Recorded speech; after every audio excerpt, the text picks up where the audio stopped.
Bismillahirrahmanirrahim. Assalamualaikum warahmatullahi wabarakatuh.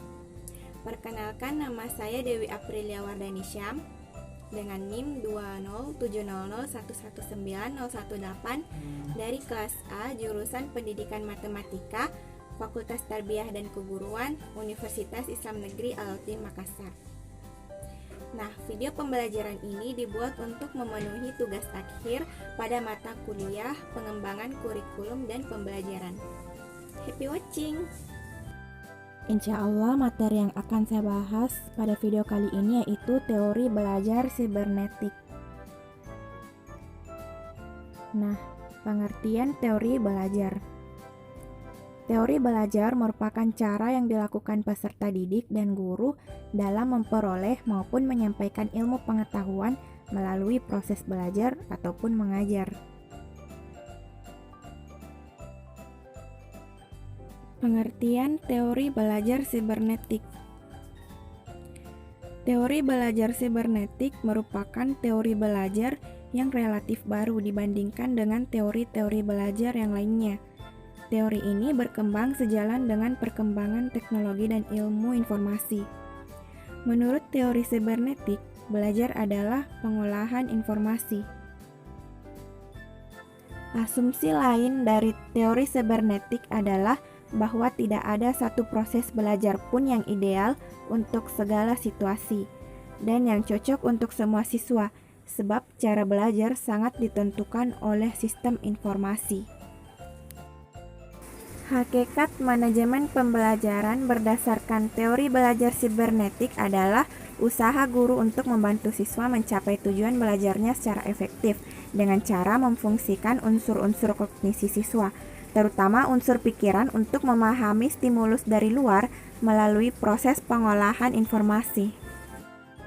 Komponen pemrosesan informasi teori sibernetik dalam kegiatan pembelajaran itu dibagi menjadi 3 berdasarkan fungsi, kapasitas, bentuk informasi, serta proses terjadinya. Yang pertama yaitu sensori reseptor. Sensori reseptor merupakan sel tempat pertama kali informasi diterima dari luar. Yang kedua, working memory. Working memory diasumsikan mampu menangkap informasi yang diberi perhatian oleh individu. Karakteristik working memory adalah yang pertama, memiliki kapasitas yang terbatas, kurang dari 7 slot. Informasi yang didapat hanya mampu bertahan kurang lebih 15 detik apabila tanpa adanya upaya pengulangan. Komponen ketiga yaitu long term memory. Long term memory diasumsikan yang pertama, berisi semua pengetahuan yang telah dimiliki oleh individu. Yang kedua, mempunyai kapasitas yang tidak terbatas. Dan yang ketiga, sekali informasi disimpan di dalam long term memory, ia tidak akan pernah terhapus atau hilang. Nah, persoalan lupa hanya disebabkan oleh kesulitan atau kegagalan memunculkan kembali informasi yang diperlukan. Kelebihan teori belajar sibernetik. Yang pertama, bisa diterapkan dalam kelompok sesuai dengan instruksi dalam kelas bagi setiap individu yang ada. Yang kedua, lebih memungkinkan pengajar untuk dapat memahami beberapa mekanisme dasar yang ada dan mengendalikan proses pembelajaran tersebut. Yang ketiga, dapat menyediakan pendidikan dasar untuk diri sendiri. Yang keempat, untuk mengembangkan instruksional ulangan, maka digunakanlah prinsip-prinsip dari teori sibernetik. Yang kelima, menstimulasi keterampilan pengajaran sosial dan analisis interaksi didasarkan pada teori umpan balik dengan adanya praktek-praktek yang inovatif pada program pendidikan tersebut. Yang keenam, memungkinkan pengajar untuk memahami serta menganalisa secara ilmiah pengajaran dengan adanya berbagai elemen pada suatu sistem pengajaran yaitu input, proses, dan output.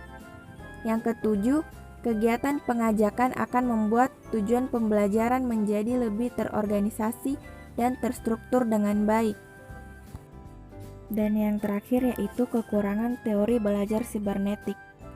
Ada kekurangan yang dimiliki teori belajar sibernetik ini, yaitu memang sulit untuk diterapkan atau diaplikasikan dalam suatu proses pembelajaran, karena pembahasan proses belajarnya tidak secara langsung dilakukan. Teori sibernetik terlalu menekankan pada sistem informasi yang dipelajari, dan kurang memperhatikan bagaimana proses belajarnya. Baiklah teman-teman, mungkin itu saja yang bisa saya share pada video kali ini. Terima kasih, semoga bermanfaat dan tetap jaga kesehatan. Wassalamualaikum warahmatullahi wabarakatuh.